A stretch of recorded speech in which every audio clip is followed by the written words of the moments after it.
Welcome to VPMM Group of Institutions, a place where education meets excellence and dreams turn into reality. Admissions for 2025 to 2026 are now open.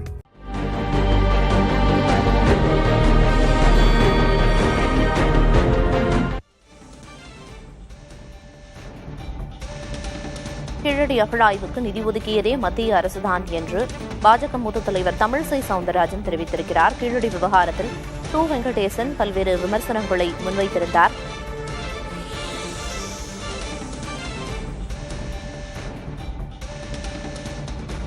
இந்திய தொல்லியல் துறையில் என்ன நடக்கிறது என்ற கேள்வி எழுந்திருக்கிறது.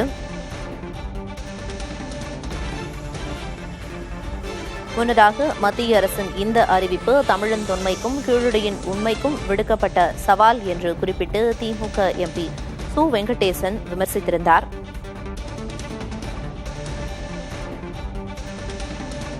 இது தொடர்பாக பாஜகவின் தமிழிசை சவுந்தரராஜன் பேசிய கருத்துக்களை தற்போது பார்க்கலாம். நான் எனது சொந்த அனுபவத்தை சொல்றேன். இந்த கீழடி அகழ்வாராய்ச்சியில் முதலில் அது ஏற்படுத்தப்பட்ட போது அங்கே அன்றைய சுற்றுலாத்துறை அமைச்சராக இருந்தவரும் மரியாதைக்குரிய அவர்தான் தொல்லியல் துறையையும் கையில் வைத்திருந்தார். அவர் ஒரு மருத்துவர், அவர் பெயர் மறந்துவிட்டேன், ஒரு மருத்துவர். அவரும் மரியாதைக்குரிய நிர்மலா சீதாராமன் அவர்களும் வந்து அதை பார்வையிட்டார்கள். அப்பொழுது நான் கூட சென்றிருந்தேன். அப்பவே அரசியலாக்குவதற்காக அதெல்லாம் எதிர்ப்பு குரல் கூட்டினார்கள். அப்போ இவர்கள் எல்லோருமே அதற்கு ஆதரவு தெரிவிக்கவில்லை.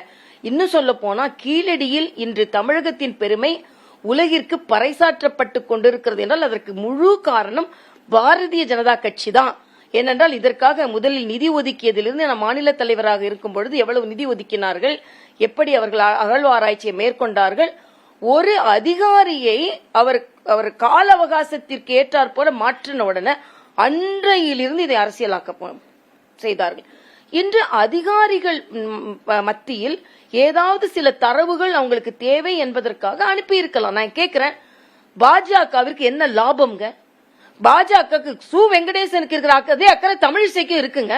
அதனாலதான் நான் தலைவரா இருக்கும்போது மரியாதைக்குரிய நிர்மலா சீதாராமன் அவர்களும் அகழ்வாராய்ச்சிக்கு பொறுப்பாளராக இருந்த மத்திய அமைச்சரையும் கூட்டிட்டு வந்து அதை நாங்கள் கண்காணித்து அதற்கு ஊக்கப்படுத்தினோம். அப்பவே இவர்கள் ஒரு அதிகாரியை வைத்து அரசியல் செய்ய பார்த்தார்கள். ஆக எல்லாவற்றையுமே ஒரு வேறுபாடோடு பார்ப்பது இவர்களின் எண்ணமாக இருக்கிறது. தமிழகத்தின் தொன்மையை மரியாதைக்குரிய பாரத பிரதமர் பேசுற மாதிரி இங்க உள்ள தலைவர்கள் கூட பேசல.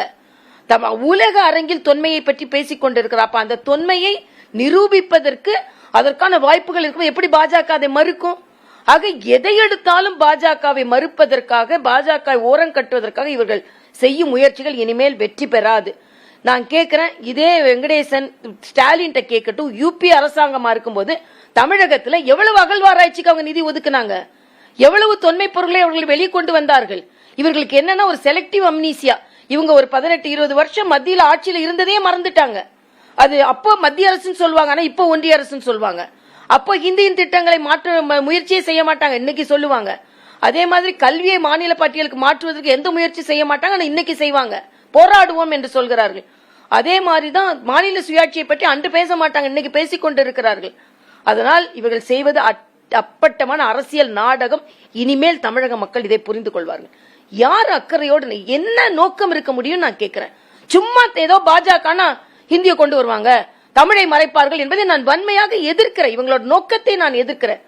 வெங்கடேசனை விட தமிழிசைக்கு அதிகமாக தமிழ் பற்று இருக்கிறது. திராவிட முன்னேற்ற கழகத்தின் பங்கெடுத்த யூபிஏ கவர்மெண்டை விட பாஜகவின் என்டிஏ கவர்மெண்ட் தமிழகத்திற்கு அகழ்வாராய்ச்சிக்கு அதிக நிதி ஒதுக்குகிறது, அதிக அக்கறை காட்டுகிறது. மத்திய யூபிஏ ஆட்சியில் செய்து கூட அமைச்சர்கள் அகழ்வாராய்ச்சி இங்கு கண்காணிக்கல. ஆனா மரியாதைக்குரிய நிர்மலா சீதாராமன் அன்றைய அமைச்சர் அதற்காக ஊக்கத்தை கொடுத்தார்கள். ஆக இதற்கெல்லாம் அவர்கள் பதில் சொல்லட்டும்.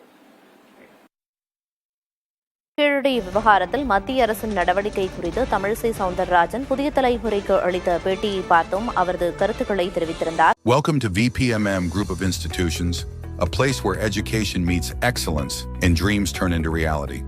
Admissions for 2025 to 2026 are now open.